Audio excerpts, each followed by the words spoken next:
Hi friends, मैं उपेंद्र कुमार पांडे। आप देख रहे हैं पंडित उपेंद्र स्टडी क्लासेस में। गैस में जैसा कि आप लोग को प्रोडक्शन मैनेजमेंट के चैप्टर 4 रिपेयर्स एंड मेंटेनेंस के कुछ टॉपिक आपको नेक्स्ट क्लासेस में बात किया था। आज का टॉपिक होने वाला है। तो यहाँ पे जैसा कि आप लोग को मशीनी औजार होता है, उसका ब्रेकडाउन क्या होता है और रख रखाव किस बेस से किया जाता है, इन सभी चीज़ों के बारे में स्टेप बाय स्टेप जानेंगे। यहाँ पे वीडियो काफ़ी हेल्पफुल होने वाली है। वीडियो लास्ट तक देखना है, तभी आप लोग को समझ में आएगा। तो चलिए, मैं जैसा कि आप स्क्रीन के माध्यम से देख पा रहे हैं, यहाँ पे पहला वाला टॉपिक मशीन औजार का संस्थापन तथा अनुरक्षण। मतलब क्या है कि मशीन औजार को कहाँ फिक्स किया जाता है, मतलब किस जगह पे फिक्स किया जाता है कि जिससे उसमें टूट फूट की होने की संभावना बिल्कुल कम हो जाए, और उसका किस प्रकार से रख रखाव किया जाता है, इनके बारे में जानेंगे। तो यहाँ पे इसका डिफिनीशन के माध्यम से देखेंगे।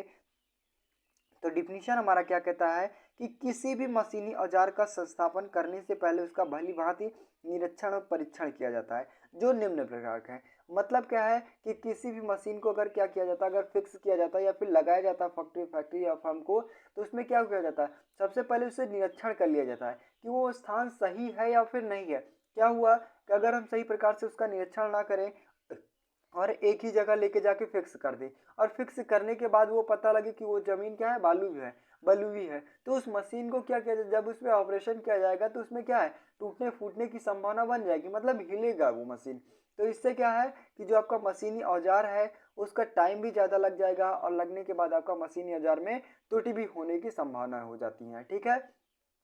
तो जो निम्नलिखित प्रकार से परीक्षण किया जाता है, वो किन किन कारणों पर, मतलब किन किन जगहों पर परीक्षण किया जाता है, निरीक्षण किया जाता है, इनके बारे में देखेंगे। वो निम्नलिखित प्रकार के होते हैं। सबसे पहले आता है आपका, तो एक अच्छी नींव योजना तैयार करना। मतलब क्या है कि आप एक बालुई योजना पे, मतलब बालुई जगह पे किसी मशीन को गाड़ कर रहे हैं, तो वहां पे जो बालुई टाइप में मिट्टी है उसमें क्या किया जाए, सबसे पहले उसे खदान किया जाए। खदान करने के बाद सीमेंट और मोरंग के माध्यम से उसे फिक्स किया जाए।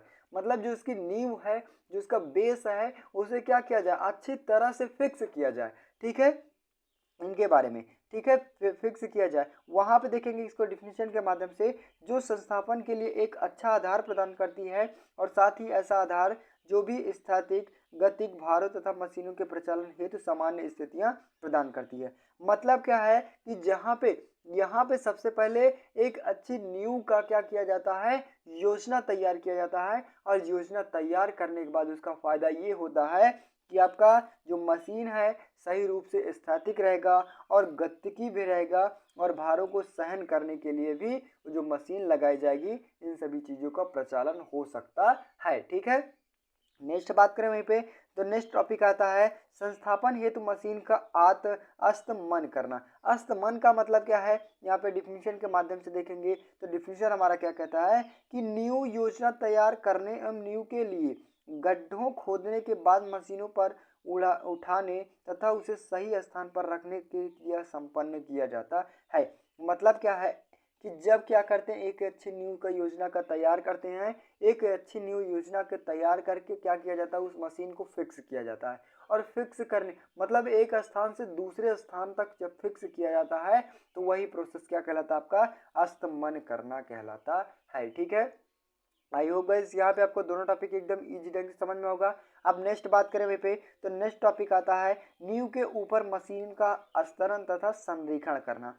क्या है, अस्तरण तथा संरेखण करना। इसका देखेंगे डिफिनीशन के माध्यम से। तो डिफिनीशन हमारा क्या कहता है कि नींव तैयार करने और इसके पृष्ठ स्तरण करने के हेतु कंक्रीट को पर्याप्त समय के लिए कठोर होने देने के बाद जो मशीन स्तरण तथा संरेखण के लिए उचित स्थिति में रखा जाता है। मतलब क्या है कि जो भी उसमें सबसे पहले प्रोसेस क्या हो जाता है, एक अच्छी न्यू योजना का तैयार किया जाता है। योजना तैयार करने के बाद क्या किया जाता है, उसमें गड्ढे परिवर्तन किया जाता है, मतलब गड्ढे खोदे जाते हैं। और गड्ढे खोदने के बाद दो मशीन को उसमें फिक्स किया जाता है। और फिक्स करने के बाद क्या होता है, कौन सा प्रोसेस अपनाया जाता है, उसमें जो भी मटेरियल्स लगते हैं, मटेरियल्स के माध्यम से फिक्स किया जाता है ना। जब मटेरियल्स को भर देते हैं और मशीन हमारी पूरी तरह से जाम हो जाती है, जाम होने के बाद क्या किया जाता है, उसे सुखाने के लिए कुछ समय के लिए छोड़ा जाता है कि नहीं छोड़ा जाता है। तो वही प्रक्रिया क्या कहलाता है, मतलब जो सूखने की प्रक्रिया क्या कहलाता है, अस्तरण या संरेखण कहलाता है। ठीक है, आई होप गाइस यहाँ पे आपको इतने तीनों टॉपिक एकदम इजी ढंग से समझ में होगा। अब आई होप कि यहाँ पे आप लोग को बात करें कि मशीनी औजार का संस्थापन तथा अनुरक्षण, तो यहाँ पे आपका अनुरक्षण किस बेस से करते हैं, आपका 3 प्रकार से करते हैं।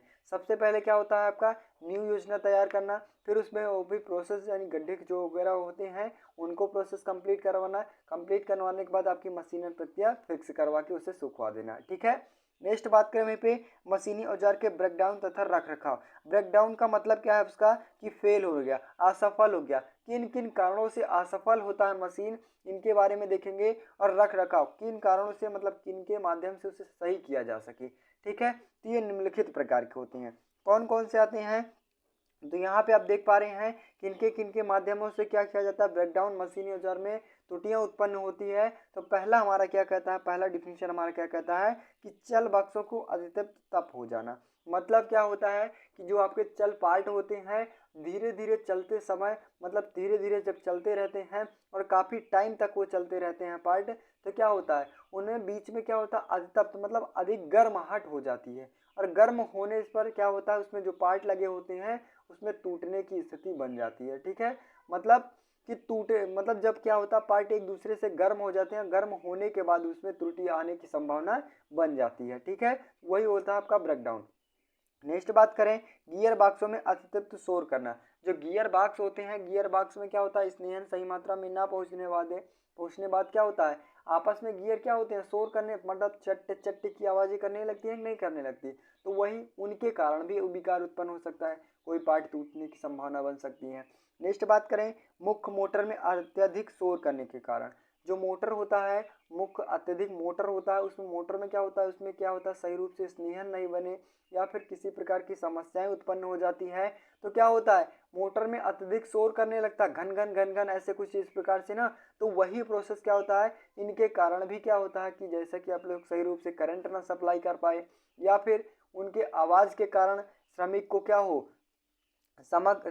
हो समस्याएं उत्पन्न हो सकती हैं। समस्याएं उत्पन्न होगी श्रमिक को तो क्या हो जाएगा उसका मन नहीं लगेगा कार्यखंड में मतलब मशीनी औजार में ऑपरेशन करने के लिए, तो इनके कारण भी किसी न किसी प्रकार की त्रुटि उत्पन्न हो सकती है।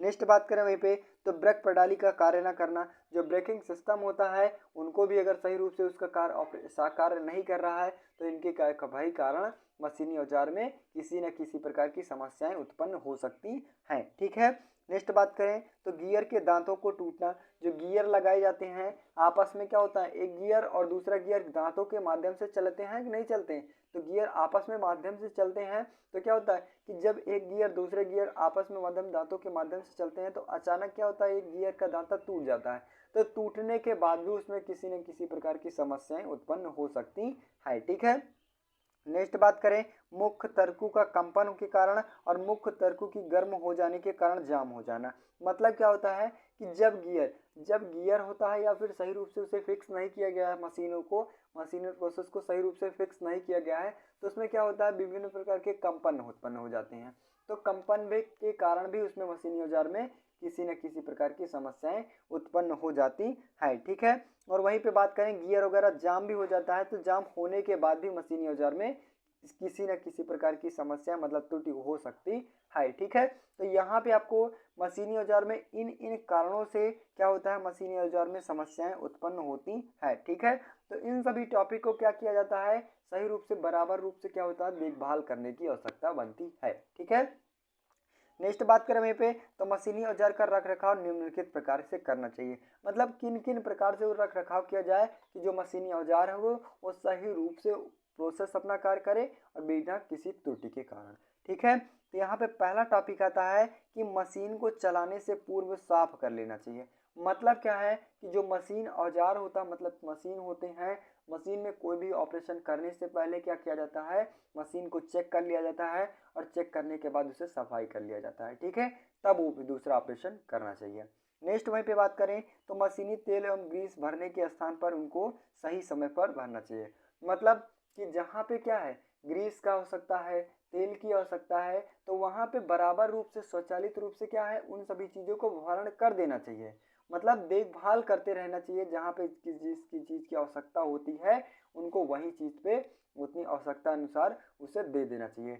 जिससे क्या होता है कि हमारा जो मतलब मशीनी औजार है टूटने की संभावनाएं बहुत कम बनती है। ठीक है, नेक्स्ट बात करें कार्य समाप्त होने के बाद मशीनों को साफ कर देना, वही प्रोसेस। नेक्स्ट बात करें अंत में मशीन को ढक देना। मतलब क्या है कि अगर इन सभी टॉपिक के माध्यम से अगर क्या किया जाता है, मशीनों को सही रूप से मेंटेनेंस यानी रख रखाव किया जाता है, तो मशीनी औजार में विभिन्न प्रकार के जो भी त्रुटि होती हैं उनकी संभावनाएं बिल्कुल कम हो जाती है। ठीक है, आई होप गाइस यहाँ पे आपको दोनों टॉपिक एकदम इजी ढंग से समझ में होगा। अब नेक्स्ट बात करें हैं तो नेक्स्ट आता है कंपन आधारित निकाय नियंत्रण प्रणाली क्या होता है। अब इसके बारे में देखेंगे तो इसको डिफिनीशन के माध्यम से देखेंगे। डिफिनीशन हमारा क्या कहता है कि इस विधि के अंतर्गत यह माना जाता है कि कंपन गति को सरल आवर्त गति है तथा मध्य स्थिति में अधिकतम गतिज ऊर्जा सिरा स्थिति में अधिकतम स्थितिज ऊर्जा तथा विकृति ऊर्जा के बराबर होता है। उसका जो न्यायिक निकाय नियंत्रण प्रणाली होता है वो क्या कहता है कि इस विधि के अंतर्गत कंपन की गति और सरल आवर्त की गति, मतलब जो कंपन की गति होती है और सरल आवर्त की गति होती है उसमें जो अधिकतम गतिज ऊर्जा होता है और अधिकतम स्थितिज ऊर्जा होता है उनके दोनों के इक्वल होता है। कौन कौन सा, तो कंपन गति और आवर्त गति एक इक्वल में होता है और वहीं पे अधिकतम गतिज ऊर्जा और अधिकतम स्थिति ऊर्जा क्या होता है, इसके इक्वल होता है। ठीक है, यही कंपन आधारित निकाय नियंत्रण की प्रणाली कहती है। ठीक है, आई होप गाइस यहाँ पे आपको तीनों टॉपिक एकदम इजी ढंग से समझ में होगा। तो बस गाइस आज के लिए इतना ही। वीडियो अच्छी लगी हो चैनल पर नए हो चैनल को सब्सक्राइब कीजिए, ज़्यादा से ज़्यादा शेयर करने की कोशिश कीजिए। मिलते हैं नेक्स्ट वीडियो में, तब तक के लिए जय हिंद।